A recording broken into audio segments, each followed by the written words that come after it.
By the mid-1980s, the party was over. For decades, the Chicago outfit had enjoyed a river of cash flowing north from the Las Vegas skim.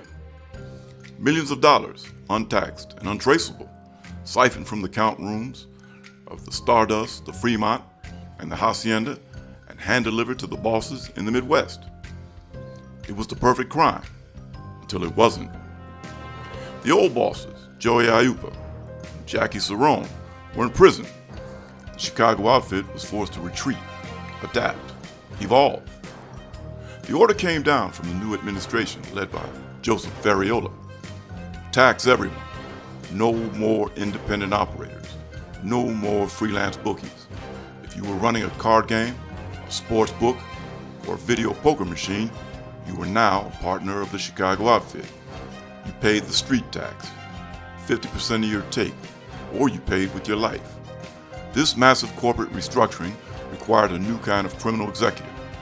It required a man who could balance the books with one hand and break a jaw with the other. In the administration's stronghold of Elmwood Park, one of the architects of this extortion was a man who moved quietly, efficiently, and ruthlessly. They called him the Mover. His name was MarcoDAmico, and for the next decade, he would define the terrifying bureaucratic efficiency of the modern mob. Well, welcome back to James on the Mob. I'm James Jenkins, your host and narrator. In this episode, we take a closer look at MarcoDAmico, a post-42 gang era mobster, and how he fit into the changing landscape of the Chicago outfit after the collapse of the Las Vegas skim. D'Amico, who lived from 1936 to 2020, rose to become the reputed consigliere and the operational street boss of the powerful Elmwood Park crew. His career serves as a microscopic lens through which to view the broader evolution of organized crime in Chicago in this time period. Unlike the Mustache Petes of the early mafia, who relied on ethnic solidarity and brute force, D'Amico was a hybrid figure, a street-tough enforcer capable of primal violence, as evidenced by his assault on a police officer in 1983, yet also a savvy gambling czar who managed complex bookmaking operations that generated millions of dollars annually. However, the narrative of MarcoDAmico is inextricably bound to that of Robert Cooley, a former Chicago police officer and corrupt attorney who became the federal government's most devastating weapon against the outfit. The relationship between D'Amico and Cooley, client and lawyer, predator and prey, illustrates the structural flaw that eventually crippled the Chicago mob: the reliance on corrupt professionals who, when squeezed, possessed the intelligence and access to dismantle the organization from the inside. To understand the rise of MarcoDAmico, one must first analyze the environment that allowed him to flourish. By the 1970s and 80s, the operational center of gravity for the Chicago outfit had shifted away from the heavily policed precincts of Chicago proper to the western suburbs, specifically the western suburbs, the parks, Melrose Park, Franklin Park, and Elmwood Park, to name a few. This geographical migration was strategic. The suburbs offered a veneer of respectability, a buffer from the intense scrutiny of the Chicago Police Department's intelligence units, and smaller municipal police forces that were often easier to co-opt or intimidate. MarcoDAmico was born on January 1st, 1936. His entry into the criminal underworld followed a traditional trajectory for Chicago mobsters of his generation, beginning not in the boardroom, but on the street corner. His criminal record, which began accumulating in the late 1950s, reveals a lifelong specialization in the gambling rackets. He was arrested for gambling in 1958 at the age of 22, and again in 1968. These early interactions with law enforcement signaled his chosen career path. Unlike mobsters who specialized in labor racketeering, cargo theft, or narcotics, D'Amico focused on the action: cards, dice, and sports betting. This specialization was fortuitous, as gambling remained one of the few reliable revenue streams that carried lower legal risks than narcotics trafficking, which many old guard outfit bosses strictly prohibited. D'Amico's rise was also marked by his presence in the social rituals of the underworld. In 1976, he was arrested for being a patron in an illegal card game, and in 1978, he was involved in a physical altercation at the corner of Oak Street and Rush Street in Chicago. The Rush Street district, with its concentration of nightclubs, bars, and late-night establishments, was the social hub of the outfit. Being involved in a street fight in this district was a public declaration of status, a signal that D'Amico was a man who held his ground in the mob's premier social territory. While D'Amico became known as a sophisticated gambling boss, he possessed a reservoir of primal violence that surfaced under pressure. A seminal incident in his biography occurred in 1983. During a traffic stop for driving under the influence in Palatine, Illinois, D'Amico resisted arrest with shocking ferocity. During the struggle with law enforcement, he bit off part of a police officer's finger. He was charged with aggravated battery for this maiming. However, in a turn of events characteristic of the outfit's influence over the judicial system during that era, the charges were eventually dropped. This incident is crucial for understanding D'Amico's psychology. It demonstrated that beneath the veneer of the business-like mover, there existed a volatile aggression. It also enhanced his street credibility. A man who would maim a police officer was clearly not someone an independent bookie should refuse to pay. Furthermore, the dismissal of the charges likely reinforced D'Amico's belief in his own invulnerability and the power of the outfit to fix even the most egregious violent crimes. By the mid-1980s, MarcoDAmico was widely recognized by federal authorities and organized crime watchers as the Chicago outfit's top sports gambling figure. This designation placed him at the helm of a massive economic engine. D'Amico's operation was built around a network of wire rooms. In the pre-internet era, these were physical locations, often apartments, back rooms of businesses, or suburban basements, staffed by clerks who answered the banks of telephones. Bettors would call in their wagers on professional and collegiate sports, using code names and account numbers. The management of these wire rooms required significant logistical sophistication. Locations had to be moved frequently to avoid police wiretaps. Bounce lines, phone numbers that forwarded calls to a second secure location, were employed to mask the physical location of the clerks.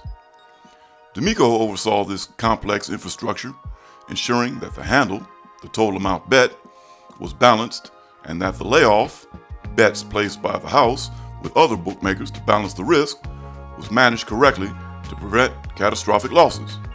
In addition to sports betting, D'Amico controlled a vast portfolio of video poker machines.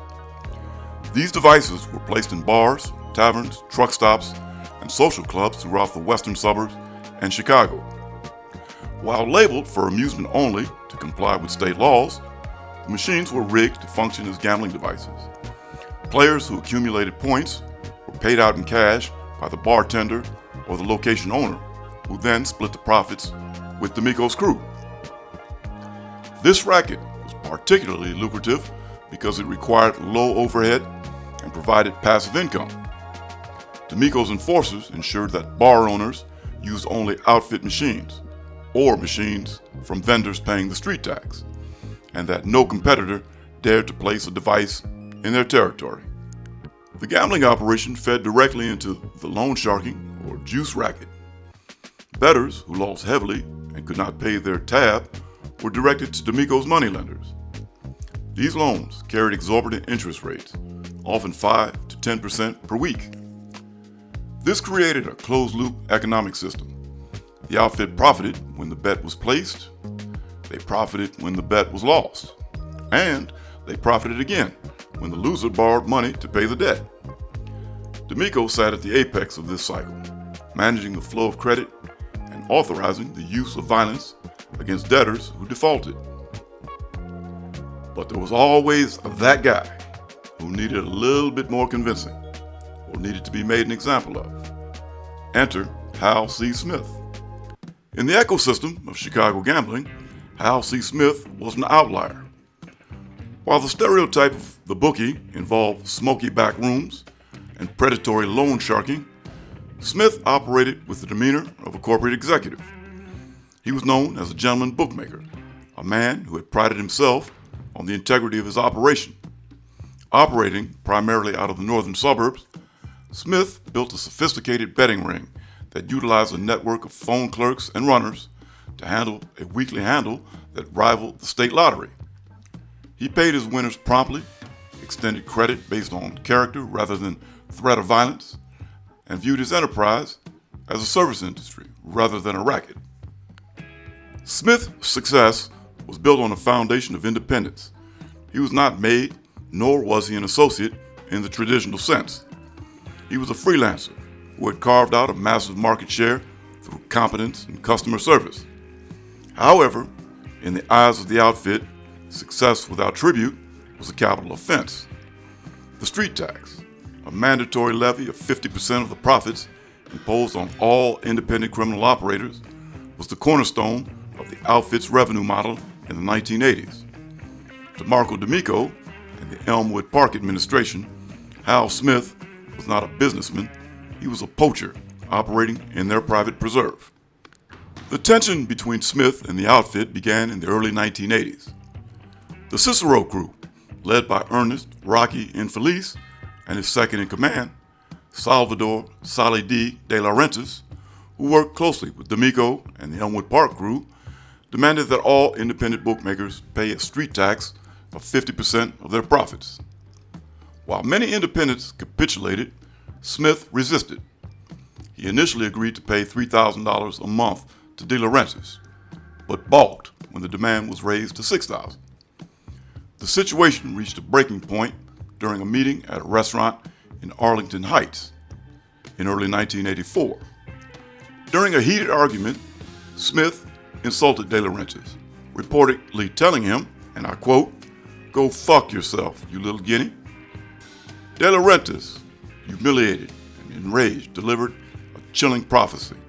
"You, my friend, are trunk music." Following the altercation, Rocky Infelice ordered the murder of Hal Smith. The crew needed a way to get close to the cautious Smith, and they turned to William Jehoda, also known as BJ, a bookie under the crew's control. Jehoda and Smith had a cordial relationship. They were peers in the gambling world and had socialized previously. Infelice correctly calculated that Smith would lower his guard for Jehoda. On February 4th, 1985, Infelice gave Jehoda the order: bring Smith to Jehoda's Long Grove house. Jehoda, fearing for his own life if he refused, contacted Smith and arranged a meeting under the guise of business. They agreed to meet at the Village Tavern, a popular establishment in Long Grove, on February 7th, 1985. On the afternoon of February 7th, the hit team arrived at Jehoda's Long Grove home to prepare. Infelice instructed Jehoda to meet Smith at the tavern and then bring him back to the house, ensuring they drove Smith's car so that the vehicle would be on site for the disposal of the body. That evening, Jehoda met Smith at the Village Tavern. After a drink, the two men drove to Jehoda's residence in Smith's luxury car. When they arrived, Jehoda executed the plan. He told Smith to enter the house through the kitchen door while he pretended to check his mailbox. As Smith walked into the kitchen, he was ambushed. Jehoda, watching through a window or from the garage, saw a figure come up behind Smith. Moments later, he saw Smith lying on the kitchen floor, conscious but surrounded by Infelice and other outfit members. While Jehoda waited in the garage, Smith was subject to a brutal torture. The medical examiner later determined that Smith had been beaten, stabbed, and strangled. His throat was slashed, a signature move often used to ensure death. Infelice then exited the house and drove Jehoda back to the Village Tavern. instructing him to retrieve his own car and burn the clothes he was wearing. When Jehoda returned to his Long Grove home later that night, the house was empty. The kitchen floor had been mopped clean, though traces of the violence remained. On February 10th, 1985, 3 days after the murder, police discovered Hal Smith's car in the parking lot of the Arlington Park Hilton Hotel in Arlington Heights. Inside the trunk, they found Smith's frozen, battered body, fulfilling De Laurentiis' trunk music threat. The immediate aftermath of the murder was a wave of capitulation. Independent bookmakers who had previously hesitated to pay street tax rushed to make arrangements with D'Amico's representatives. The revenue flowing into the Elmwood Park and Cicero coffers surged.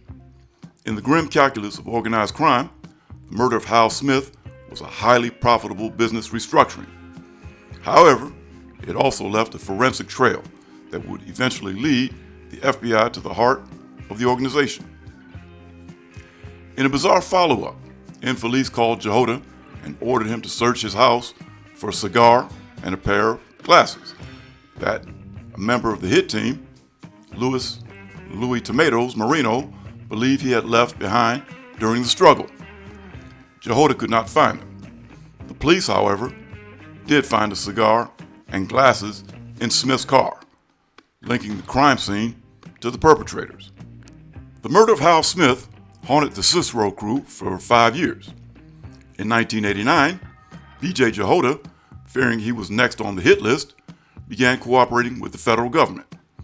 He wore a wire, recording incriminating conversations with Infelice and De Laurentiis about gambling, extortion, and the Smith murder. Jehoda's testimony was the centerpiece of the 1991 trial, United States versus Infelice, popularly known as the Good Ship Lollipop case, a sarcastic name Jehoda gave to the crew. His detailed account of how he lured his friend to the slaughterhouse in Long Grove secured convictions for the leadership of the Cicero crew. Ernest Infelice was sentenced to 63 years in prison, and Salvatore De Laurentiis received nearly 20 years. Hal Smith's refusal to pay the street tax cost him his life, but the betrayal of his friend, B.J. Jehoda, ultimately cost the Chicago outfit its grip on the northern suburbs. D'Amico, who steered clear of any ramifications in the death of Smith, didn't see what was coming next. Operation GAMBAT, or Gambling Attorney, stands as one of the most significant and structurally devastating federal investigations into the Chicago outfit. While previous operations had targeted street crews or specific acts of violence, GAMBAT was designed to pierce the veil of the First Ward, the nexus of political and judicial corruption that had insulated the outfit for decades. At the center of this investigation were two figures whose relationship embodied the collision between the underworld and the legal system. Marco the Mover D'Amico, high-ranking street boss and eventual outfit consigliere, and Robert Cooley, a corrupt lawyer who became the government's most valuable asset. The genesis of Operation GAMBAT was not a traditional FBI surveillance operation, but a voluntary defection. Robert Cooley, a former Chicago police officer and criminal defense attorney, walked into the U.S. Organized Crime Strike Force offices in the late 1980s. Cooley was known as a mechanic, a fixer who arranged bribes for judges, clerks, and police officers to secure acquittals for mobsters. Cooley's motivation was complex, driven by a combination of disillusionment and a massive gambling addiction that had left him heavily indebted to the very men he represented. He owed significant sums to MarcoDAmico's bookmaking operation, a debt that shifted the power dynamic from attorney-client to master-servant. D'Amico, known for his aggressive collection tactics, imposed a street tax on Cooley's own small bookmaking activities and pressured him for payments, violating the unwritten rule that insulated the outfit's professional enablers from street-level extortion. To build a RICO case against D'Amico, federal prosecutors needed evidence of his direct involvement in violent crimes or conspiracies. Robert Cooley provided the opportunity. Cooley approached D'Amico with a fabricated scenario designed to entice the mob boss. He told D'Amico about a high-stakes, illegal card game in Lake Geneva, Wisconsin, a resort town popular with Chicago's elite. Cooley claimed the game's pot could reach as high as $1 million and suggested it was ripe for robbery. D'Amico took the bait. In a series of conversations recorded by Cooley's wire, D'Amico discussed the logistics of the robbery. He didn't merely approve it, he took command, discussing the personnel and the division of the proceeds. These recordings established the critical legal elements of conspiracy and command, proving D'Amico was a leader capable of authorizing interstate violence. The culmination of the D'Amico phase of Operation GAMBAT occurred on November 18, 1994. The U.S. Attorney's Office for the Northern District of Illinois unsealed a sweeping indictment against D'Amico. Charges included racketeering and conspiracy, alleging D'Amico operated a criminal enterprise involving gambling, extortion, and conspiracy to commit robbery. Sports bookmaking, running an illegal sports betting business from 1978 to 1992. Illegal poker, operating illegal poker games from 1980 to 1991. Extortion, using violence and threats to collect gambling debts and juice loans. Conspiracy to commit robbery, the Lake Geneva card game plot. Initially, D'Amico's defense team adopted a bold strategy, challenging the government to prove the existence of the Chicago outfit and D'Amico's rank within it. They demanded a mistrial on these facts, betting that the government would be unwilling to expose its intelligence sources. However, the prosecution called their bluff. They prepared to present testimony from multiple cooperating witnesses, including former mob insiders who would testify that D'Amico was the second in command of the Elmwood Park crew. Faced with the overwhelming evidence from the Cooley tapes and the prospect of a public dissection of his organization, D'Amico folded.